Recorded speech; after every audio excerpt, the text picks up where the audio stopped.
Ladies and gentlemen, welcome to another episode of Adventures in Careerland.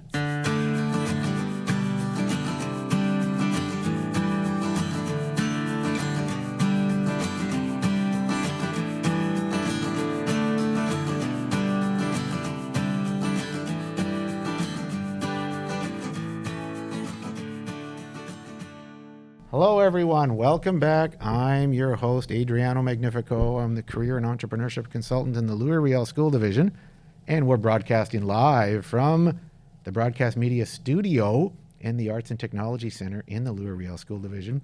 And we're in one of these programs, the Broadcast Media Program. There's 13 applied learning and apprenticeship programs here that really make a difference in the lives of students. And I can attest to that readily, quickly, and easily because I have two of the students for whom the program is making a difference in their lives. And they are from the Broadcast Media Program, and they are the student producers of this podcast. And they have been producing this podcast for a while now. I'm very sad because they're going to leave shortly.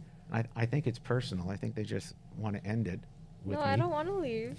She doesn't want to leave. I like that. But this is Zoe Kruzek who just uttered that beautiful comment. Zoe, how are you today? I'm doing fine. How are you? I'm good. It's always nice to have you because Zoe's on top of her game. I'll tell you, she is organized. Oh, that hurt. I'll tell you what, that's my phone. So that was my silly phone. I've turned it off. But Zoe is our organizer here. She puts things together. She runs the board. She's on top of things. She asks me questions that I haven't even thought of. So always appreciate Zoe. And we also have Akira Sakaki.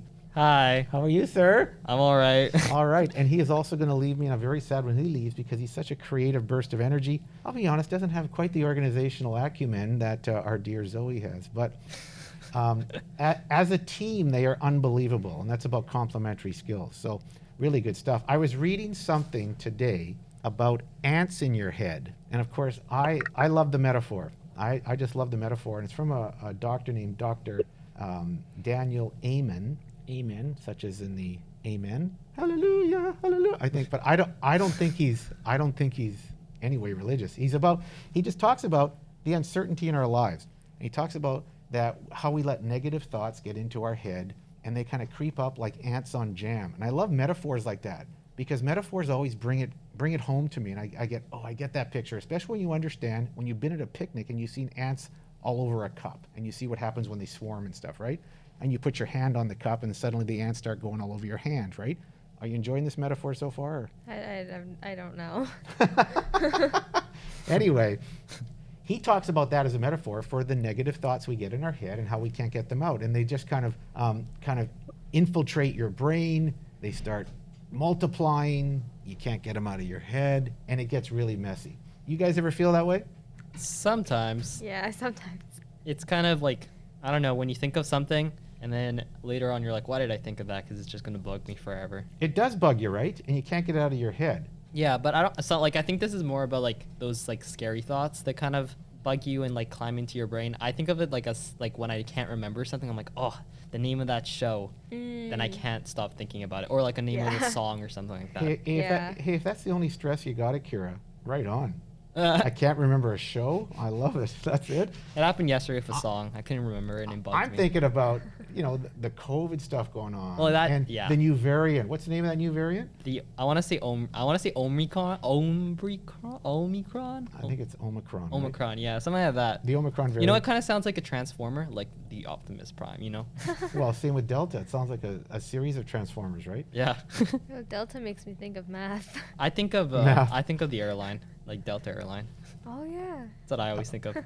Well, but that's what we do in our brain, right? But this one is about, some of the stuff that COVID has not let us do, some of the stuff that some of the tensions between people because of COVID time. And he says the time now is exacerbated with all these ants in your head because there's so many more issues and mental health issues for us about just feeling content in our own bodies, So I kind of agree with him sometimes. I know when I'm working on things, my mind starts racing and I just start looking. And the point is, you have to kind of kill the ants in your head, right? You have to kind of force them out of your head, and he's got techniques for it and everything. But it's a great challenge. It's a great challenge right now for us to figure out how to feel like our best selves in an environment where we're slowly coming to a point where we can converse with one another freely, move freely amongst each other. We're slowly getting to that point. I think those vaccines are really going to work out for us down the road in some of our good measures that we use, some of our physical distancing and all those kinds of things. So anyway,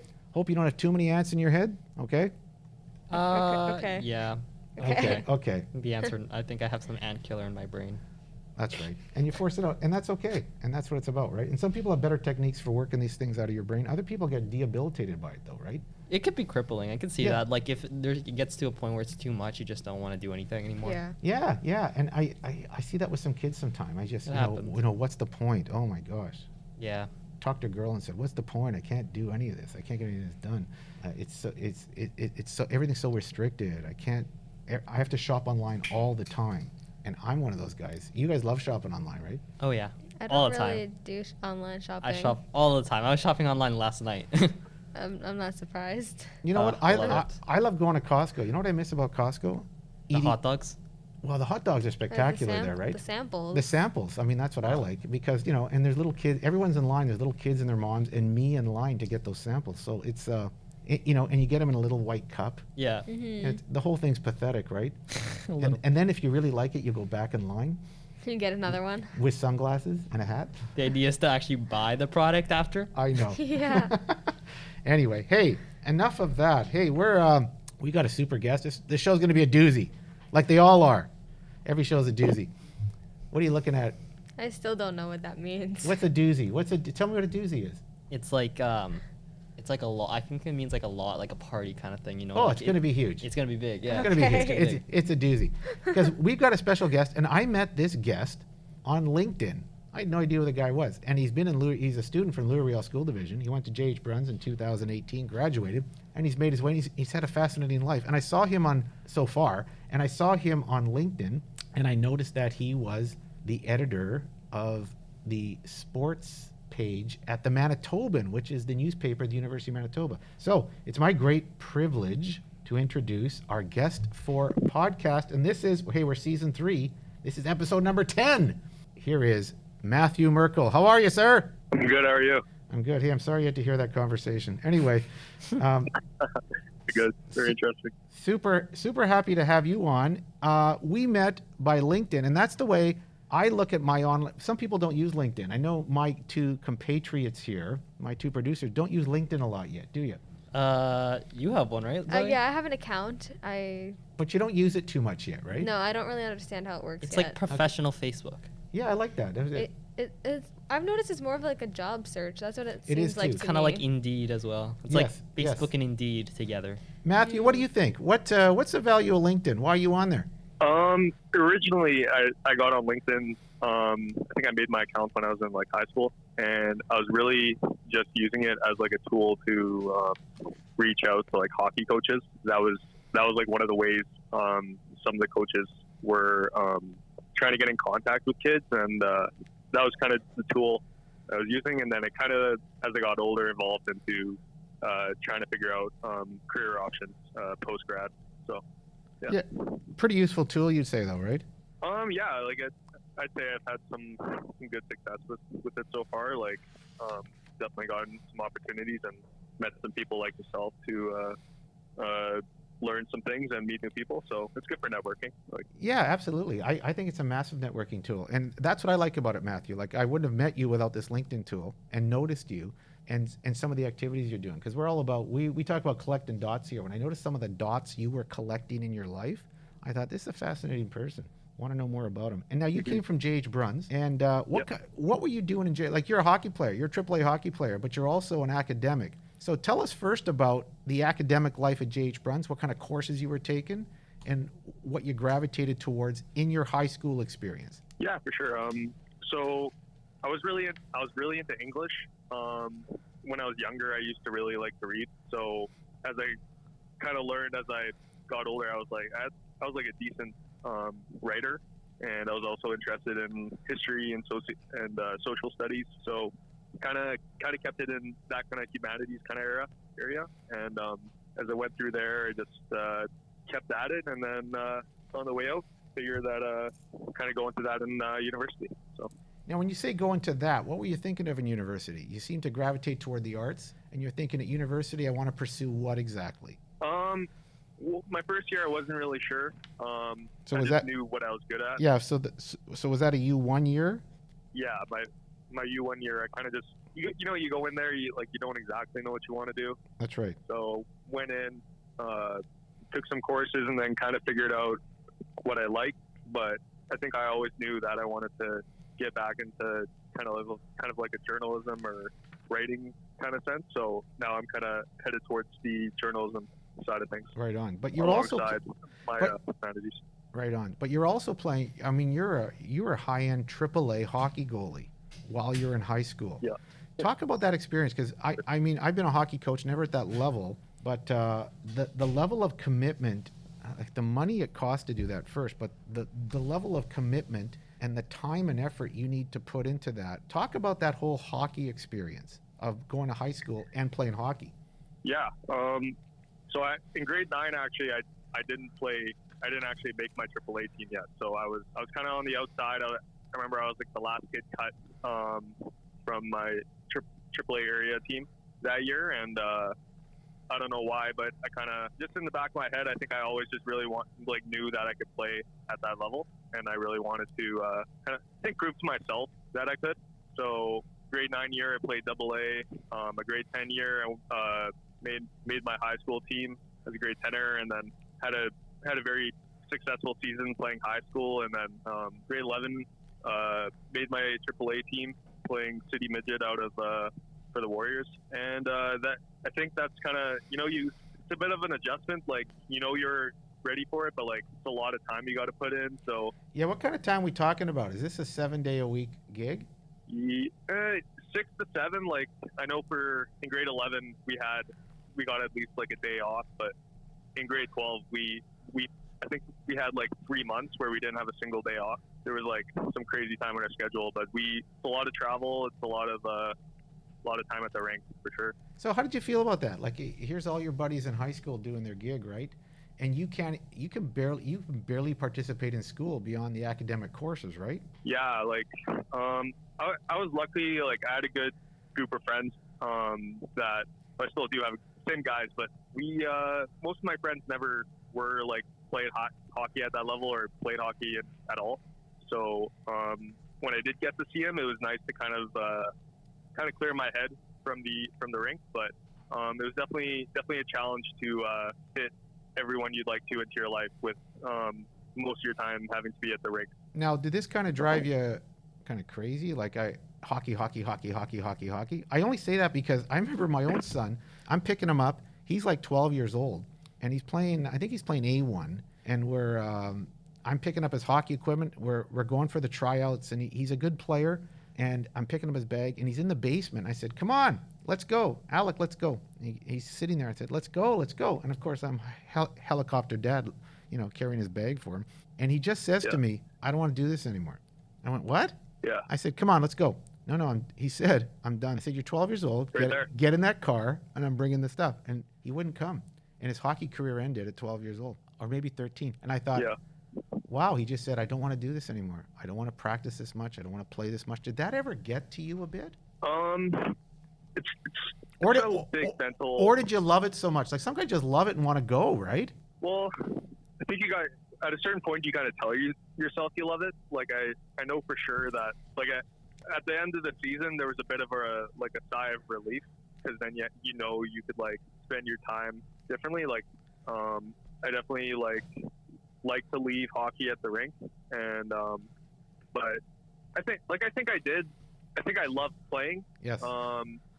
So I think as long as like I could get my fix every now and then, I was good. But definitely enjoyed my time away. Okay, so then you left and you started playing after high school. You're playing AAA, and you had quite the travel and road show here. I read your excellent article in the Manitoban. You're a good writer, sir. Well done. And thank you. Talk about all the traveling. You said you were in the U.S. You were major, junior.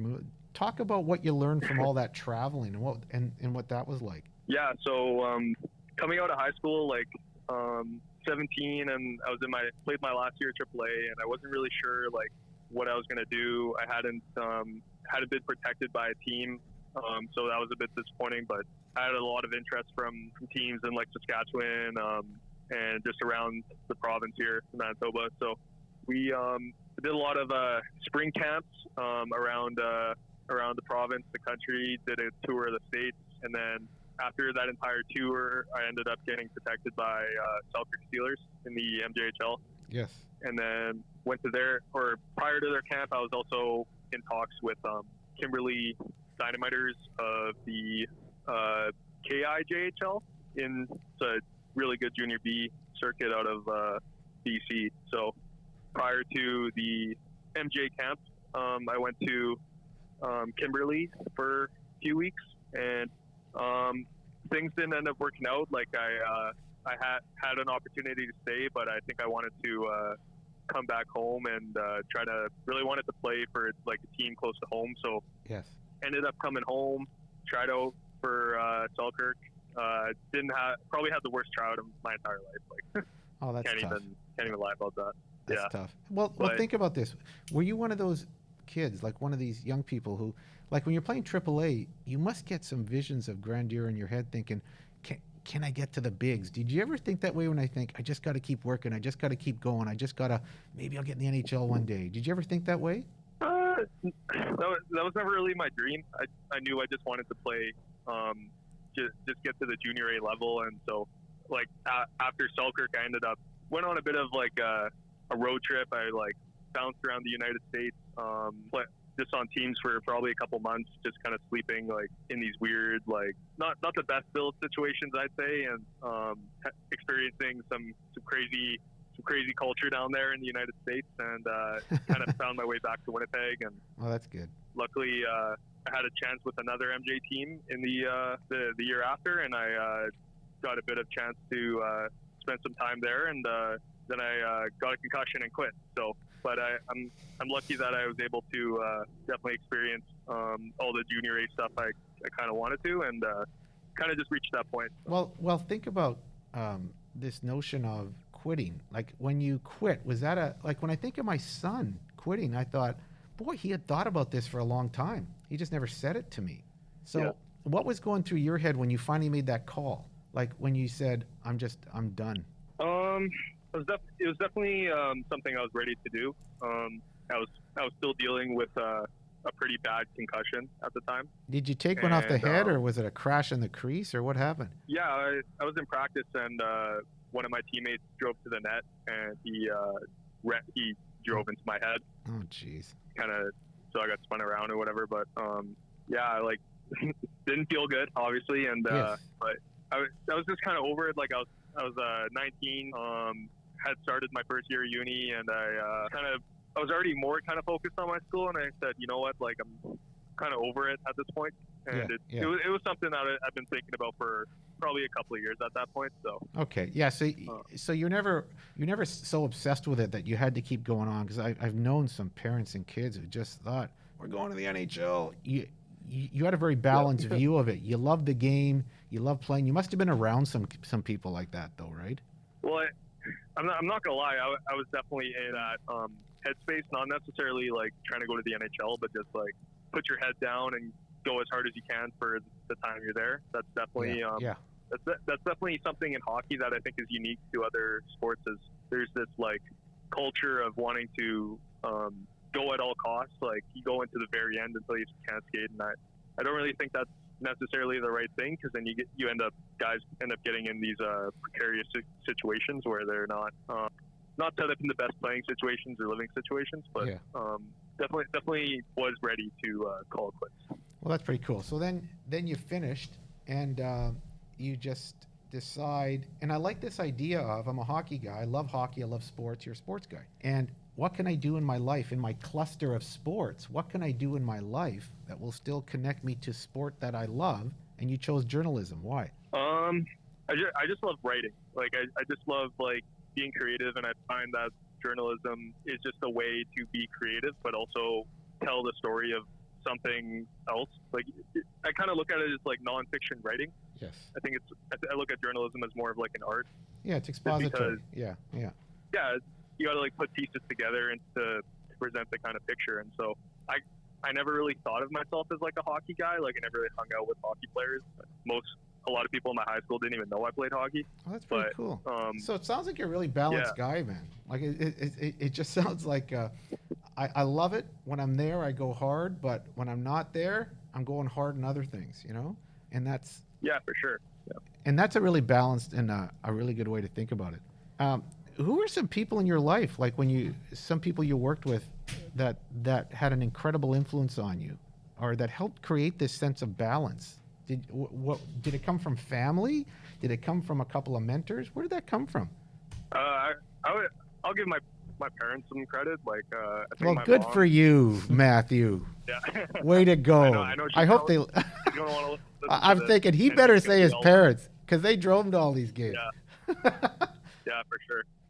My mom was definitely someone that preached balance. Like, she was always she knew how like intense I would go and how much pressure I think people put on themselves for this kind of stuff. So she was always kind of telling me to lighten up. But also give credit to my father that he really he knew when to push me, and he knew when I needed some time away. So and then even like my stepmother and my stepfather, like they're really they played a good hand in it, and they always knew when I needed a break and when I really needed to kick in the butt. So Hey, so that support, it sounds like you have a great circle of support here. That was enormous for you, was it? Like, could you have been the balanced person without all of that? Or would it have been a bit of a struggle if they were all pulling at you? Do you know what I mean?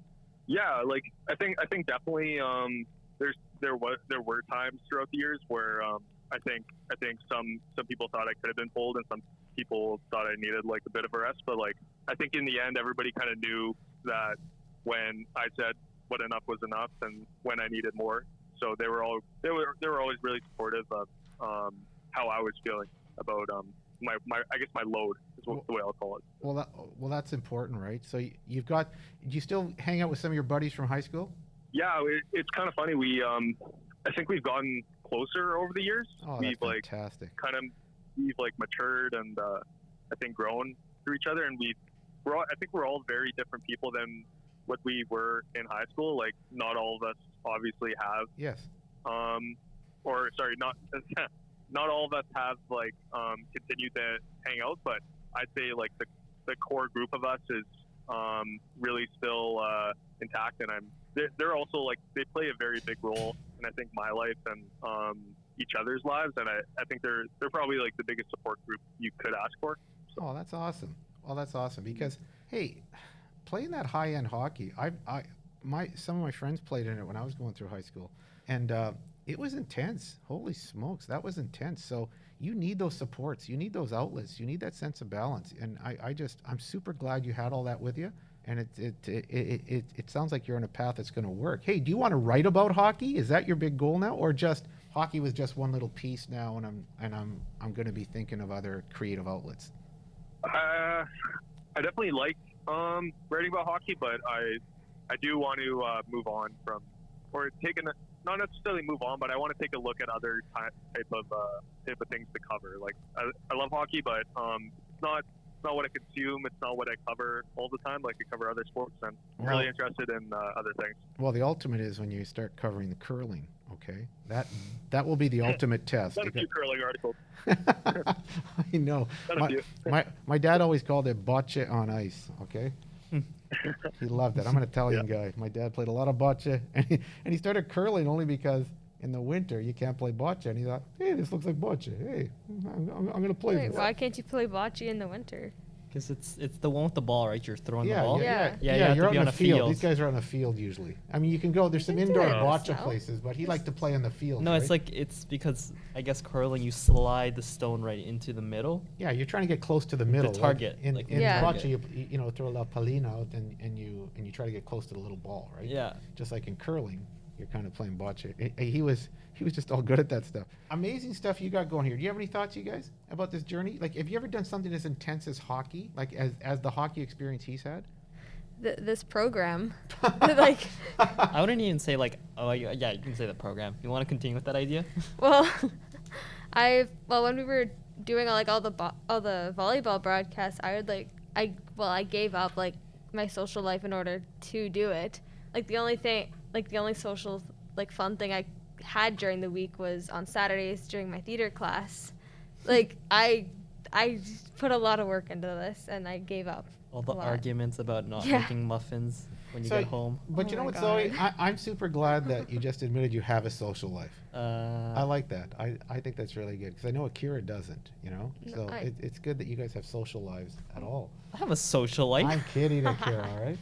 Oh my gosh. What was I gonna say? No, but you know what? Like sports related, I was doing fencing, like provincial fencing, for like 4 years, and it was actually kind of it got intense. Like really, like every day was like there was practice, like 3-hour practices, and it's more of a mind game, and I kind of just got burnt out. And I didn't quit, but I kind of got away with it, and I started working on other stuff. Well, it sounds like you quit. Well, yeah. Okay, just say it, man. I quit. The first step to recovery is to say it, okay?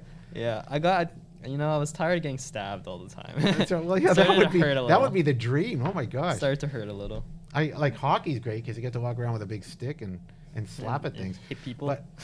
But fencing would be the ultimate. You get to walk around with a sword. You're a ninja, man. Yeah, no, it was a lot of people just kind of assume you just like whack each other, but there's a lot of I would think of it more as like chess, like because you're always trying to like anticipate your opponent's next move and get ready to block that and so on. It's a dance at the same time. I don't know.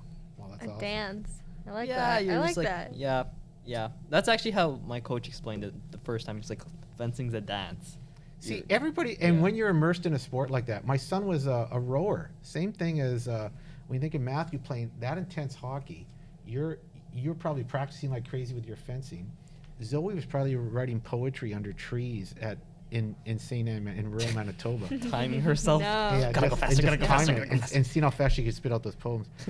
And I remember my son was a provincial rower, and he had to come and go in the morning at 6 o'clock, work out, and at 4 o'clock and work out every day. I thought that was insane. And then he went to pitching. It turned him into this power pitcher because of his core strength. When you were doing, Matthew, when you were like your workouts, were you in such incredible shape that was amazing? during the Yeah, my, during like, time I was playing. yeah, like were you just in incredible shape? Definitely had good cardio. Like during high school, I can't say I was like in the best shape, but I know like in the last 2 years I played during junior, I kind of became like a workout junkie, and Yes. I still am kind of a workout junkie. But I know in my last year I was like kind of a beast. Like I was like I think I was one of the older guys on the team, but I was like pushing a lot more weight than most guys on my team, and had really good. I was a goalie, so I had really good cardio for my position. So And you have to. And that's the funny thing about playing goalie, right? Like you're the last line Yeah. of defense. And I think it was Bobby Hull or one old hockey guy said the goalie's got to be the best athlete on the team. Did you ever feel that? Like, did you feel like you had to be in better shape than everybody else? definitely as I got into junior, I think in AAA, I definitely got away with being just kind of like average in terms of my health, I guess. But I definitely like I eat a lot more vegetables. I kind of went plant-based in grade 12, so I don't really eat a lot of like red meat at all much. And So are definitely. are you still plant-based? Go ahead. I kind of realized I need more meat in my diet now, but I really wasn't eating a lot of meat at all during I think it was 2019 and 2020. I think once I got back to the gym this year, like I kind of tried to implement a bit more meat, but for a while there, like I was really not eating meat at all. So That's interesting because I tried the plant-based stuff. You guys do plant-based? You too? Can't do it. I've do it. tried it. It's not bad, but I couldn't live off of it. You know what? I can live off it. I'm a yeah. little older now, and I figured out I don't need red meat at all. And it's Yeah. it really makes a health difference to you. Does it really? Not at your age. It doesn't matter. You guys, I think Matthew, Zoe, and Akira, you can eat anything you want. As you get older, you have to start making better choices about your food. I notice it makes a difference. Way Did you I find when eat. you were plant-based, Matthew, it was making a big difference? well, I think just like off the rip, like I wasn't really like into meat at all. Like my mom is a vegetarian. Yes. Um, That makes a difference and too. so but she would make it, but like even then, like I really wouldn't eat that much, and I kind of just I prefer like if I am gonna eat meat, I'm gonna eat chicken or I'm gonna eat fish. Like Right. we, my mom's Guyanese, so we eat a lot of like chicken curry or like a lot of vegetables and Hey, just like yeah. whole foods. Oh, that's good. But I mean, it sounds like you take care of body. It sounds like you're a bit of a health guy. That's awesome. Hey, let me ask you a question though. Now, yeah. Let me ask you a question about the whole hockey culture a bit, because what disappointed me all the time, I coached some pretty high-end basketball teams at River East Collegiate back in the day. And we had lots of AAA players playing for the Sharks and stuff. And their coaches wouldn't let them play on our basketball teams. And that drove me nuts because hockey was the only thing. And honestly, we had some great players who have come to me later in life and said, we wanted so badly to play, but hockey coach wouldn't let us. Did you ever have that go on? Yep. Like, did you ever want to do stuff at Bruns and your hockey coach said, no, this is the only thing you can do? I thought, Gretzky played a lot of sports. All these great players. Roger Federer played a lot of sports. Did you ever feel like, why couldn't it have been a more balanced perspective about being athletic? Do you know what I mean? Yeah, I think definitely like my first couple of years, like in high school, like AA in high school, they encourage you to play on other all as many sports as you can. But I think once you're in AAA, like it's kind of like, do you want a social life or not? So Yes. I think there was a point where it's like it was just too much. Like it didn't even like cross your mind at that point. Unless like I played with some guys that did play other sports, but hockey was always first priority for them. So Well, that's good. That's good that you had the attitude of it a bit, and you got obsessed with it. Not obsessed with it, but you got so into it that you just, as long as you enjoyed doing it. I'm telling you, there's some great regrets from some past potential players of mine back at some schools where I coached some basketball, where they wish they could have, but they couldn't, and that hurts. no, I definitely like if there's one thing I wish I could have done is I think I should have played other sports. I like in middle school, like I used to love Yes. playing basketball. Like, Yes. But once we got into high school, like I played 1 year on the volleyball team, and I was having some like ankle issues. I had like injured my ankle, I think, early on in tryouts in grade 9. So, But I can't believe playing on all those sports wouldn't have made you a better goalie. oh, it definitely would have. Yeah, You know what? I know. Like I played team handball for like I think it was a couple months after my hockey season in grade 12, just because we thought it was a joke, but it ended up being like probably the best decision I could have done that year because it got me into like really good shape.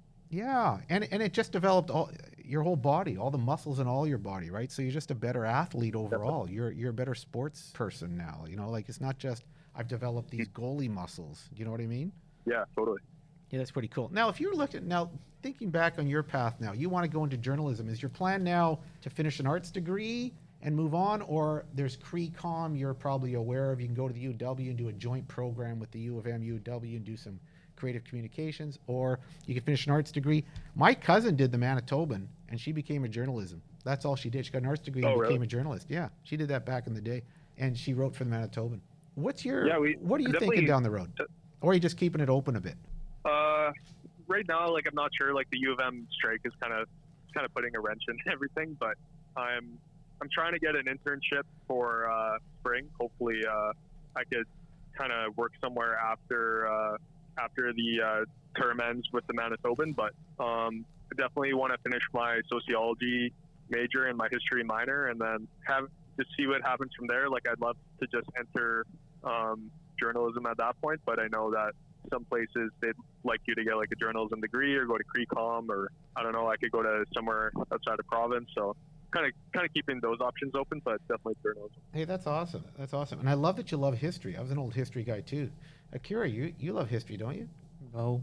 What kind of question was that? No. What these guys, I try to get these guys educated, Matthew. There's nothing I can do. I feel like I've never learned anything about history that doesn't have to do with Canada, though.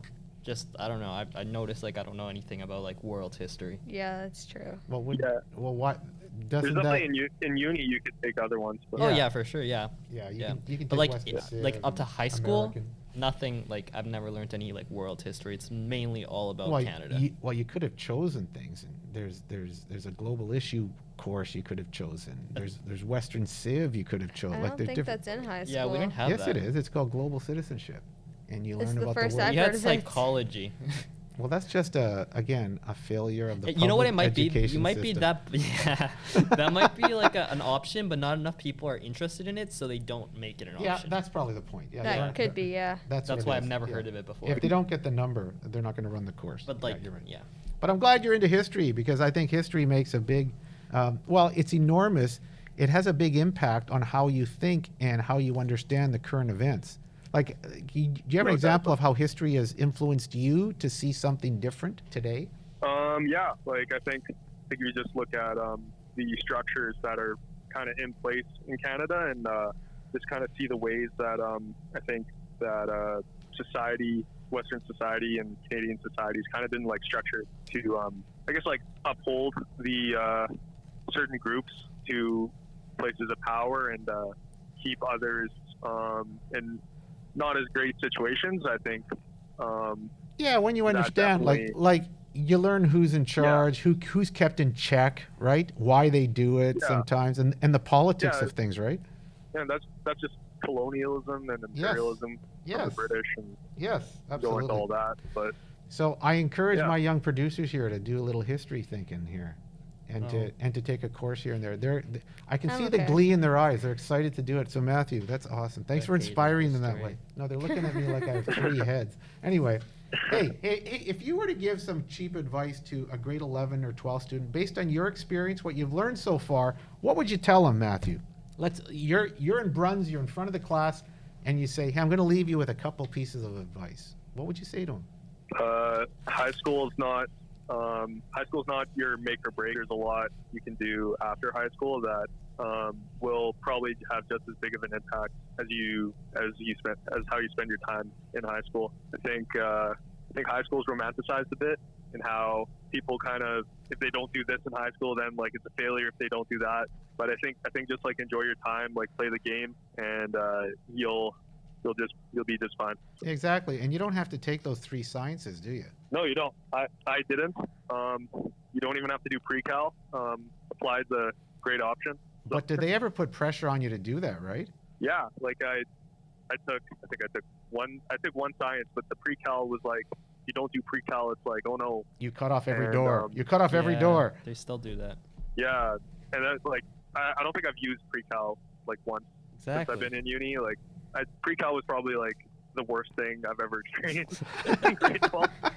So, Well, it's trying to like, train I you in got- different ways, though. Like pre-cal is an abstraction, right? It's pretty abstract thinking, so yeah, it does kind of Like, I train your got- brain a bit, right? definitely. Like I don't know. Like I got 3% on my logarithms test in grade 12. Like, and then 3%. Like, how do you? Well, did you Yeah, did you put your I name don't in the know. paper? That might have got you to 5. no, it's crazy because I walked away and I was like, oh, I think I did good on that one, but I got 3. I know, and I that's got 3%. that's the great fallacy of pre-cal, right? Just when you think you nailed it, Yeah. you have no idea what you're doing. I love it. That's true though. Oh. I hate that teachers kind of like put you down if you don't take those like classes. Like They- I took applied. They don't put you down. They're just pressure to say this will keep your doors open. yeah, know what I'm but saying? if So- you Yeah. unless you know you're gonna do something like that, Yeah. like I don't know. But you'll never know, so it Yeah. doesn't hurt. There's some guys that go take pre-cal after. Anyway, That's hey, you know what what? I'm planning on doing. Because if I need it, I'll take it then, and then Yes. that way it's in my brain Yes, when I need yes. it. I guess they push you because you don't have to pay for it in high school, right? Then you'd have to go take it in university. I don't know. True, but then maybe they do. you're Maybe not they going to do. remember anything then. Yeah. Well, they Yeah, got you for a yeah, short that's fair time, enough. right? And graduation's their goal, so, and they want to put you in the best shape possible to graduate. Anyway, hey Matthew, that was fun. I'm going to put you in the whip it round. Are you okay with this? They're going to ask you some questions. It's Zoe and Akira are going to whip questions at you like the snap of a whip. That's why we call it the whip it round. So I'm going to All turn right. it over to Zoe and just answer them quickly. We have people here who try to get into long discussions. That's not the purpose. Not the purpose. And I'll turn it over to Zoe, and she's going to start the whip it round with you. So quick answers. We're going to find out a little more about you. Here we Yeah, go. So some of them are a little random. So yeah, so just answer It's all them good. as fast as you can. All right. So Okay. what's your favorite thing to write about? So social structures. What's your favorite book? Wow, you really said that. Next question. I don't have Okay, one. that's good. That's good. That's good. Okay. What's your favorite location in the world? Winnipeg. And Christmas season is coming, so what's your favorite Christmas movie? Santa Claus from like the 95, from 1995, I think. Yeah, that's a good one. And Yeah. real or fake Christmas tree? Big. What's your favorite hockey team? The Winnipeg Jets. What would be your dream job? Journalist at Complex or Vox. Are you Or more Vice. of a city person or a country person? Definitely a city guy. Favorite genre of music? Hip hop, rap, or R&B. Do you have any hidden talents? I'm good at photography. I don't know if that's a hidden talent, but Yeah, that works. That's pretty much it. You just got whipped. Whooped. No. We call it whooped. We call That's it not a whooped. word. Whooped is not a word. We call it whooped here. That's we're trying to brand the whoop. The whoop. Okay. Anyway, you do have a hidden talent though, because you could have said it. You said it in the opening one. I didn't get into it much. You're a bit of a rap. You like rap music and such, don't you? yeah, I'm a bit of a hip hop junkie. I'm not gonna lie. Wait, who's your I favorite just rapper? got a favorite rapper. Yeah. I got like a top 3. I got probably like J. Cole's in there. I love Joey Badass. Maybe for like nostalgia, I like Nas. Nas's last few efforts been pretty good, but like I don't really have like a favorite. I just listen to whoever's like doing really good at the time. So That's fair. Well, geez, that wasn't quite the whip it round. It staple. was the not so whip it round. Lots of Yeah. slow thinking, talking. That's fine. It's fine. You The did idea okay. of the whip around is to learn about your guest. That's right. So, hey, that was fun, Matthew. I hope you had some fun with this. yeah, it was really fun. Glad I could come on. No, I think it's really cool, and I think you got a neat story, and I think I'm excited to see where it's going to go, and what some of your choices will be. Because this podcast is all about what choices do you make and what goes through your head. And I like when you say it's okay not to have it figured out in high school, right? I just think that's an important message for people. High school is not the place where it's all going to happen. It's just a little stepping stone. I thought that was pretty powerful Yeah. stuff. So, and these guys, and their eyes are lighting up when you said that. That was a beautiful moment because they're in the same place you are. They're in the broadcast media program, and they're, they've chosen a program off the beaten path too. And I think going off those beaten paths are really the places where you're going to find your best self and what you're truly made of. So I look forward to hearing more about Yeah. you. And keep in touch with me on LinkedIn. Love to go for a coffee with you if you'll. Yeah, for sure. If you'll find the time one day, and Yeah, that'd be awesome. we'll continue the journey. So thank you, Matthew. Thank you to our producers, Zoe and Akira. And ladies and gentlemen, that is it for Adventures in Careerland.